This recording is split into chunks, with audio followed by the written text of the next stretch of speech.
Ya, Assalamualaikum warahmatullahi wabarakatuh. Waalaikumsalam warahmatullahi wabarakatuh. Ya, Mas Adi Maulana. Alhamdulillah kita ketemu. Saya ingin menanyakan seputar pengalaman yang mungkin tidak bisa dilupakan oleh Mas Adi ketika Mas Adi mulai kenal dakwah tauhid, dakwah sunnah, dan kemudian keluar dari LDI Islam Jamaah, kemudian memutuskan keluar dan malah berdakwah. Ya, kalau nggak salah kejadiannya waktu di pondoknya LDI ya. Bisa diceritakan Mas Adi? Mas Adi ini saat ini deh, sekarang tinggal di mana Mas Adi? Sekarang ini saya tinggal di Kota Madiun, Jawa Timur. Kota Madiun ya, Jawa Timur. Mondok di Madiun? Agak Sudah berhenti, sudah selesai ya mondoknya ya? belum juga, cuman sementara mondok lagi. Cuti dulu. Oh, nah, taib. Tolong diceritakan kisahnya yang kemarin itu loh, yang sampean sempat digebukin habis-habisan di penjara di pondoknya LDI. Tolong ceritakan. Ya, awalnya sih tahun 2009 ya. Waktu itu selesai tugasan dari Ambon ya. Waktu itu saya kembali ke Kediri, ketemu dengan Pak Mauludin, ya salah satu guru saya dulu waktu mondok di sana, dan merupakan wali kelas lah. Dan waktu itu dia dalam keadaan sudah jabatan-jabatannya dicopot semua. Sudah dimurtadkan? Dimurtadkan. Waktu itu belum diumumkan. Saya tiba-tiba langsung tanya langsung sama beliau, apa sih permasalahannya kok jabatan-jabatannya dicopot semua. Akhirnya saya bertanya kepada beliau tentang ada 12 poin kita kenal. Dari situ saya mengetahui kalau ternyata Islam Jamaah ini tidak sesuai dengan yang dipahami oleh Nabi. Jadi banyak kejanggalan, Banyak penyimpangan ya? banyak penyimpangan. Waktu itu kebetulan saya mondok di LDI mengambil hadis Muslim sampai selesai selama 4 bulan. Mondok di mana kemarin itu? Mondok di Kediri. Kediri ya? 2009 mondok 9. hadis Muslim di Kediri. Kediri. Terus? Waktu itu saya sempatkan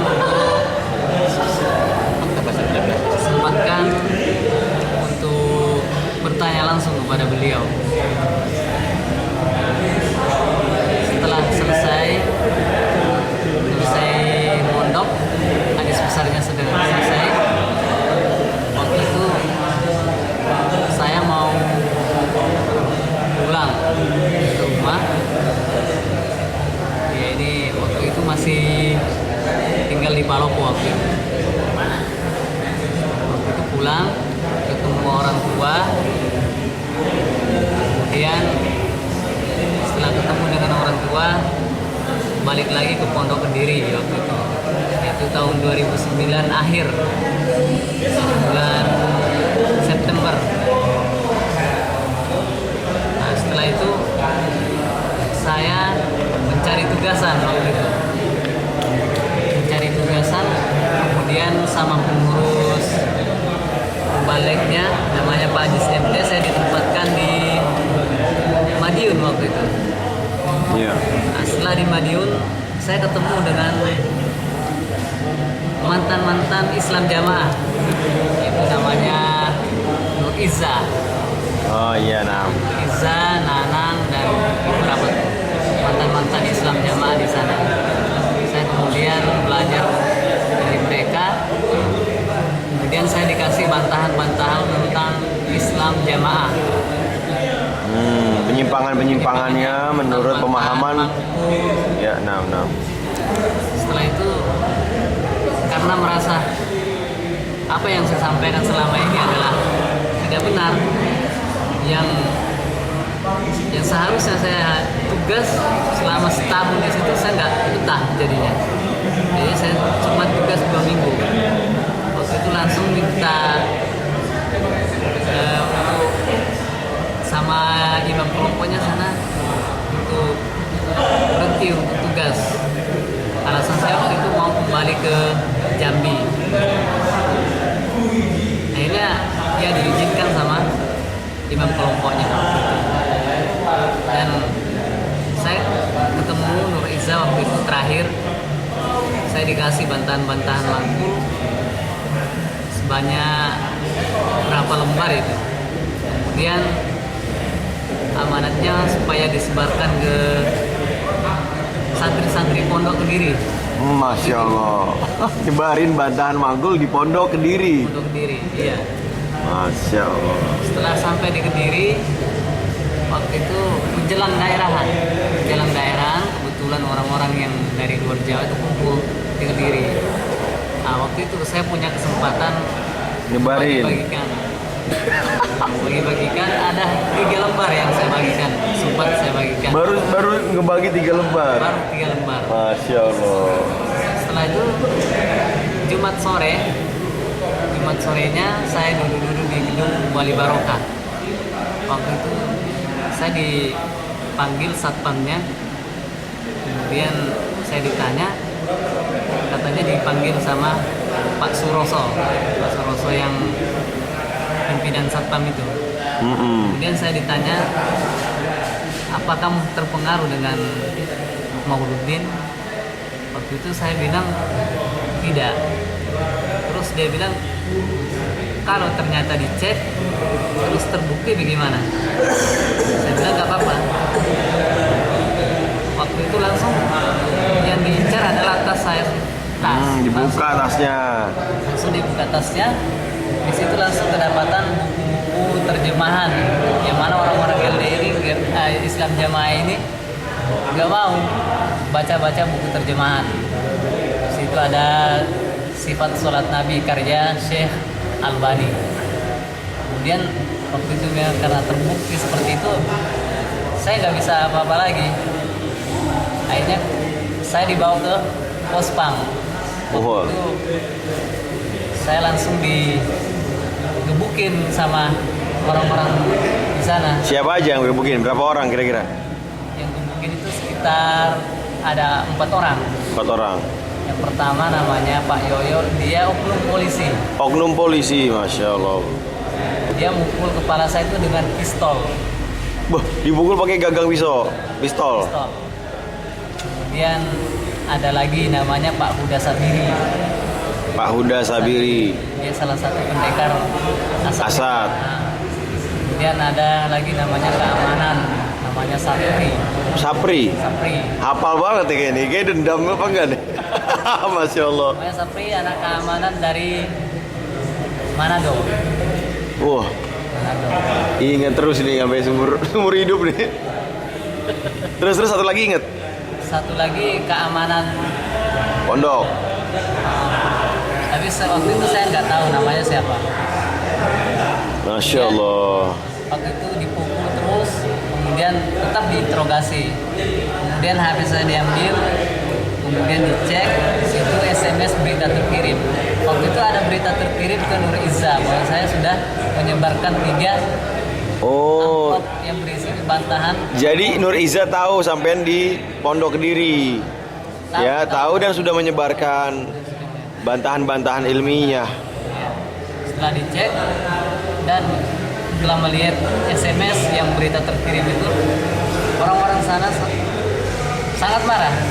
Loh, kamu sudah menyebarkan 3 orang ya? Menyebarkan kepada 3 orang lagi ya? Waktu itu saya diam. Ini buktinya. Karena saya nggak bisa mengelak. Yang mengelak, akhirnya siapa? Mana orangnya? Akhirnya saya sebutin ada anak keamanan, ada balik tugasan, anak keamanannya 2. Kemudian dipanggil semua orangnya. Kemudian dikumpulkan, bertiga anak-anak kamarannya sampai bertiga. Kemudian dia mengaku bahwa saya dipengaruhi sama Adi Maulana. Ya, saya digebukin lagi waktu itu. Digebukin lagi? Digebukin lagi. Dengan orang yang sama? Iya, dengan orang yang sama. Akhirnya dimasukkan dalam sel karantina selama 14 hari. Sel karantina? Nah, Masya Allah. selama 14 hari saya disuruh tobat sama pengurus di sana. Disuruh tobat karena pemahaman agamanya sudah berubah, nyebarin nyebarin bantahan mangkul ya. Kemudian waktu itu karena memang saya nggak ada pilihan yang lain, masa saya ngisi surat taubat waktu itu. Itu di hari ke-15-nya? Di hari, sebenarnya bukan hari ke-15-nya, tapi di hari kedua. Oh, udah diminta ngisi. Sudah disuruh taubat waktu itu. Tapi 15 hari di dalam sel itu dalam rangka untuk menyembuhkan luka-luka yang bekat. Oh iya, luka-luka ya. Apa aja lukanya, seperti apa aja kalau bisa diceritakan? Bibir berdarah. Bibir berdarah, hidung berdarah, bengkak-bengkak ya. Bekas semua selama 15 hari. Masya Allah. Diberikan obat supaya cepat sembuh. Pertanyaan waktu itu siapa? Pertanyaan waktu di interogasi tentang apa? Pertanyaannya waktu diinterogasi waktu itu, kamu terpengaruh dari siapa? Terus kamu mempengaruhi siapa saja? Nah, itu pertanyaannya. Akhirnya saya jawab saya terpengaruh dari ya teman-teman Pak Mauludin, Nur Iza dan sebagainya. Kemudian setelah itu siapa saja kamu terpengaruhi, ya santri-santri pondok yang sempat saya bagikan. Nah, itu yang Total berapa lama, maaf, total berapa lama di sel karantina? selama 15 hari. 15 hari. Setelah itu karena yang namanya taubat, di sana ada namanya kafaro. Kafaro. Setelah 15 hari keluar dari sel kafaro. Selama 1 bulan penuh bangunan. Di mana? Masih di Pondok Kediri, masih di Kediri, Pondok LDI Kediri. Kediri. LDI. Bangunan. Kerja bangunan sebagai kafaro karena sudah keluar dari jamaah.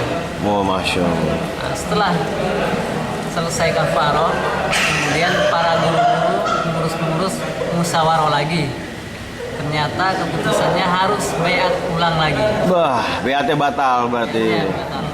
Waktu itu yang ngeyel waktu itu adalah Pak Yusuf Thohir.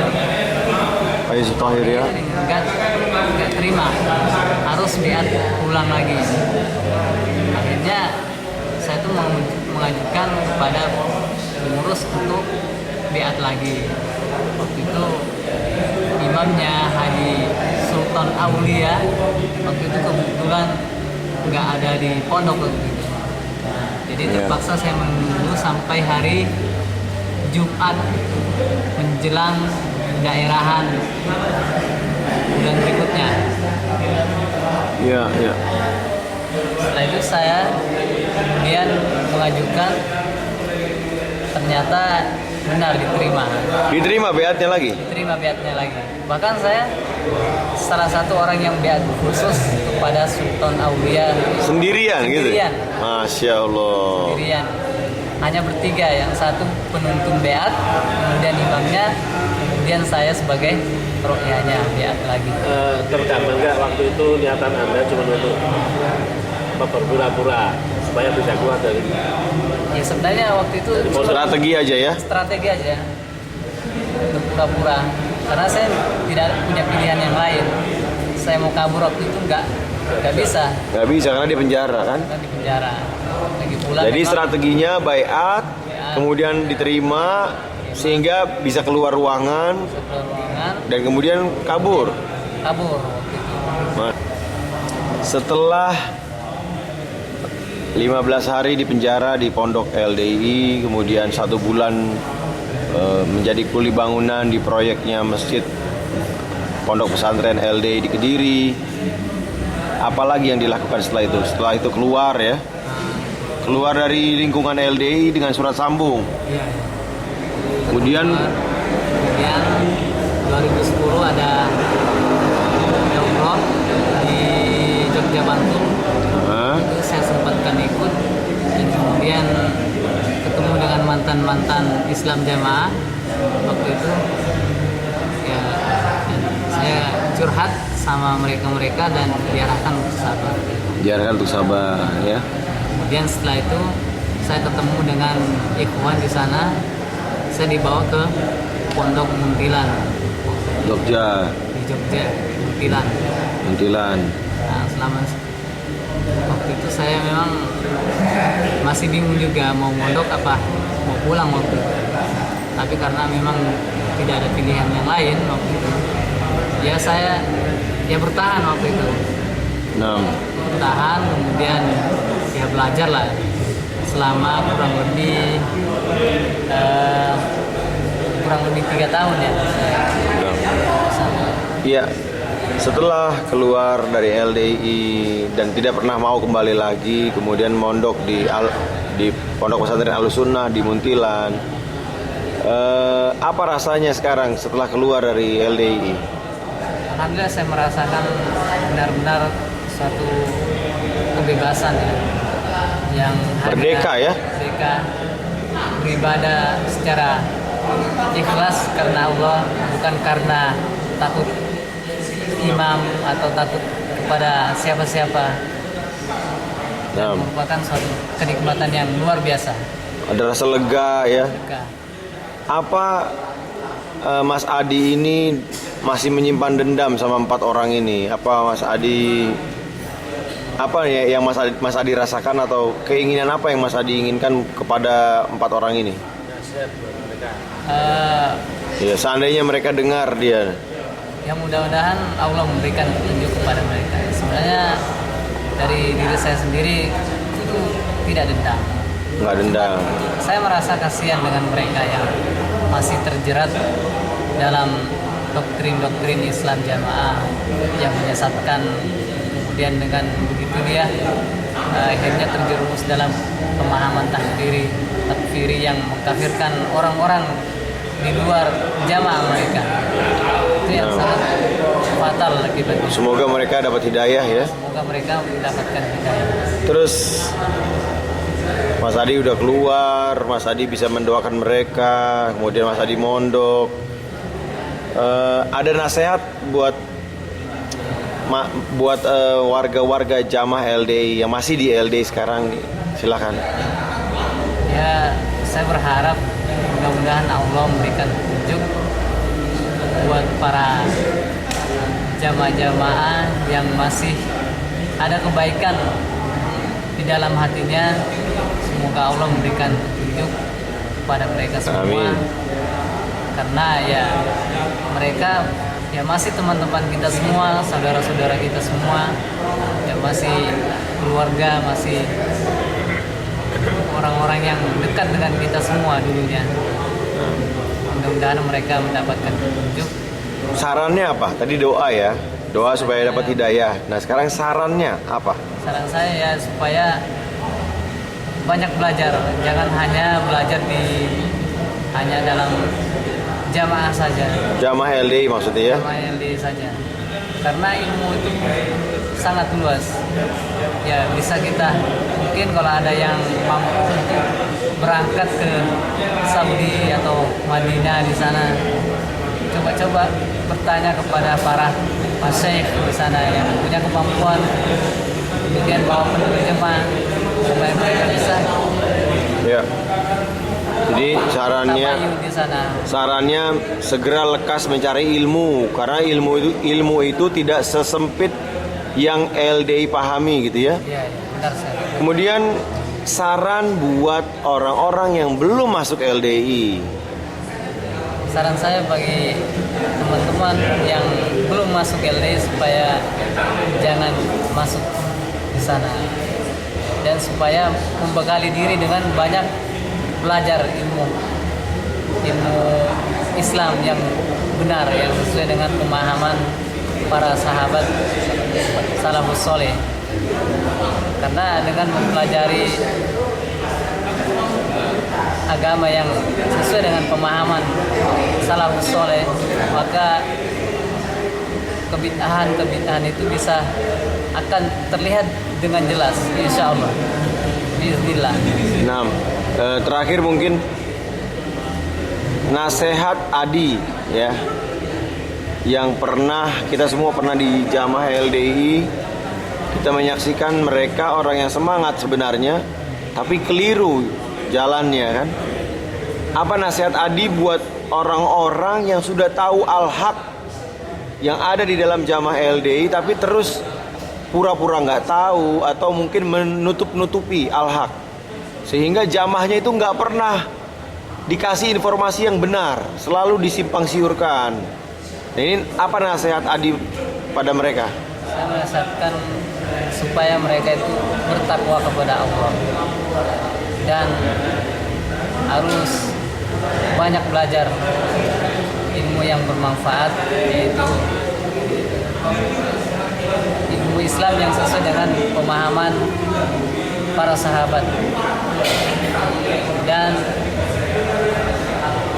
harus banyak merenung bahwa yang namanya manusia itu akan mempertanggungjawabkan segala perbuatannya di hadapan Allah Subhanahu wa taala.